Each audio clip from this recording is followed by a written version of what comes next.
Hey everybody, my name is Will and this is YouTube's newest cooking show, Idiot Proof Cooking.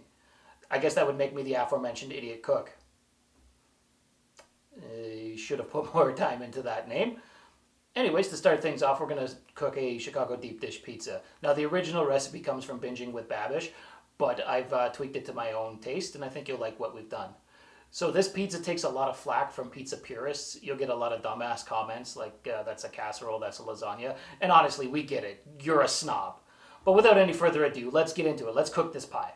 The first thing you're going to want to deal with in the Chicago deep dish pizza is the dough. Into a stand mixer, add 8 1/4 ounces room temperature water.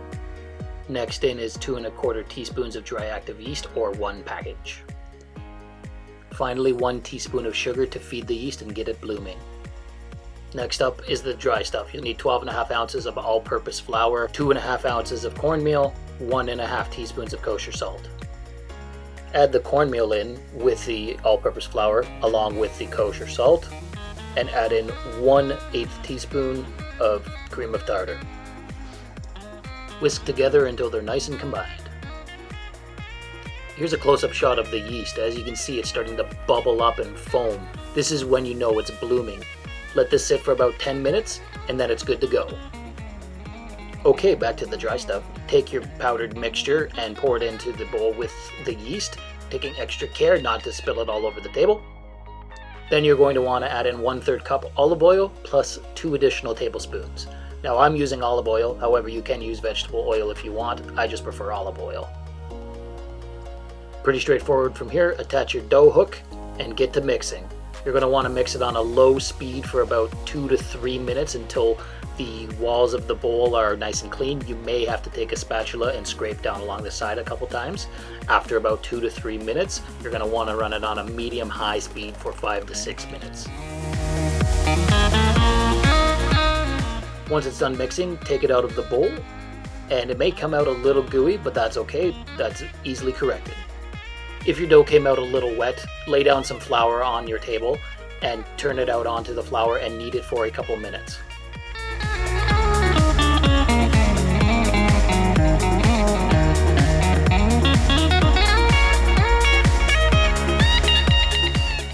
After kneading it in the flour for a couple of minutes, start to form it into a nice taut ball.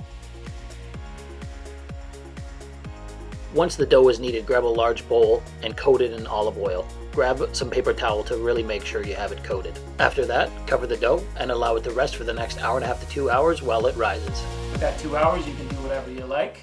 You can watch a movie if you want. You can watch the first half of 2 movies if that's something you would do. I myself am going to get myself a cigar and a scotch and wait this out. So you can actually buy a Chicago deep dish pan. However, if you don't have one, a cast iron skillet will work as a good substitute. Coat the pan in oil to make sure that the dough doesn't stick to it.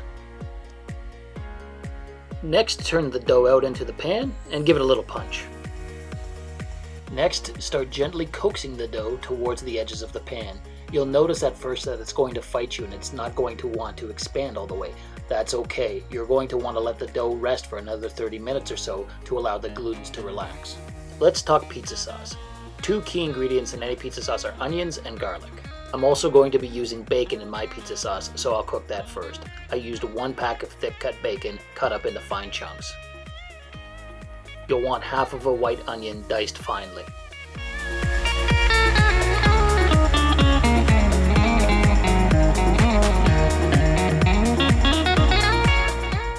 While the bacon is still cooking, let's talk about tomatoes. Typical pizza sauce uses San Marzano tomatoes. You'll need a whole 28-ounce can of them.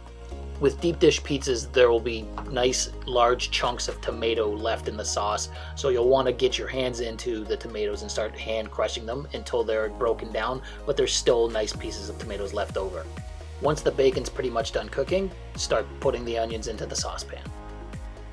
Up next, you'll want to put 2 to 3 cloves of crushed garlic into the sauce as well.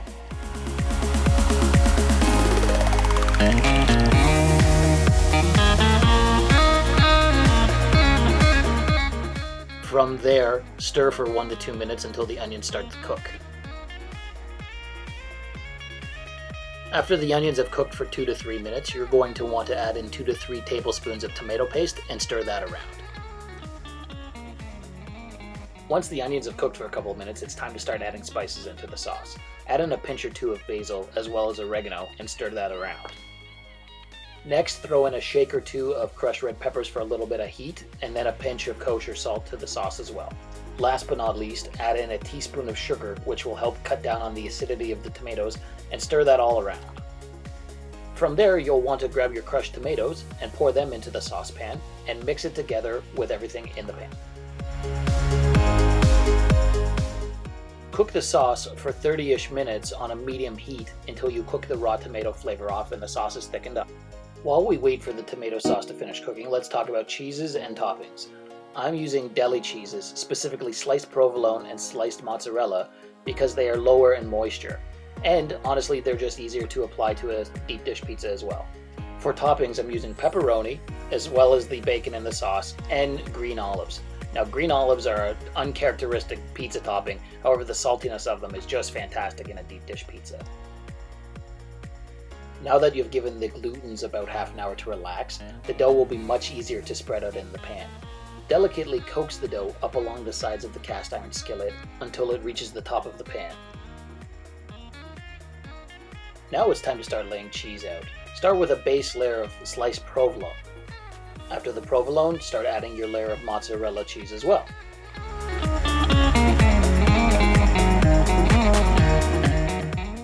As you can see, my 2-year-old daughter caught wind that there was cheese being handed out. There you go, sweetie. Now run away. After you're done spreading the cheese, it's time to add in the green olives and the pepperoni, taking care to give a nice spacing in between all the toppings, and then start pouring your sauce on top. Once the sauce is in, hit the top of the pie with a good helping of freshly grated Parmesan.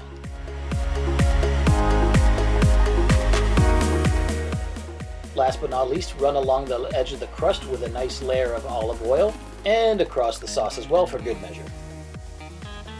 Finally, preheat the oven to 425 degrees Fahrenheit and put the pizza in for 25 to 35 minutes until nice and golden brown. After 31 minutes, mine came out looking like this. Isn't it beautiful? After taking it out of the oven, allow it to rest for 5 to 6 minutes, otherwise it'll turn into a goopy mess if you try and take it out of the pan too soon. Take a thin spatula and run it along the edge of the crust just in case it had stuck anywhere to the pan. Getting the pizza out of the pan is a chore in itself. What you'll want to do is tip the pan as well as get a spatula underneath it and then gently coax it out. Man, oh man, look at this thing. It is gorgeous, and it smells heavenly too. The crust is nice and thick, and the sauce looks fantastic on top. I can't wait to cut into this thing. After letting it sit for another couple minutes to cool, I start cutting into, oh, there's the cheese mooch again, now this time looking for pizza. Now I'm going to put a slice on my plate and give it a taste test.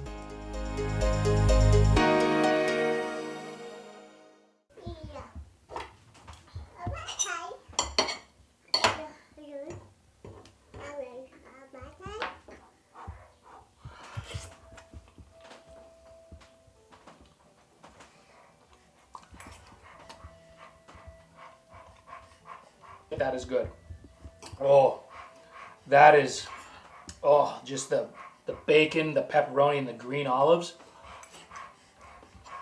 Hold on, one more bite. That is spectacular. The final step of any good Chicago deep dish pizza is take too large of a bite and just savagely burn the roof of your mouth.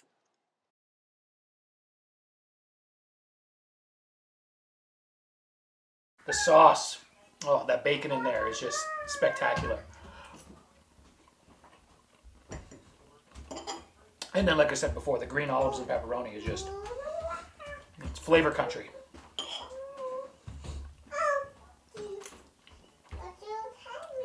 Yeah, that is one hell of a pie. Well, with that in mind, that's the end of the episode. I hope you like what you've seen here today.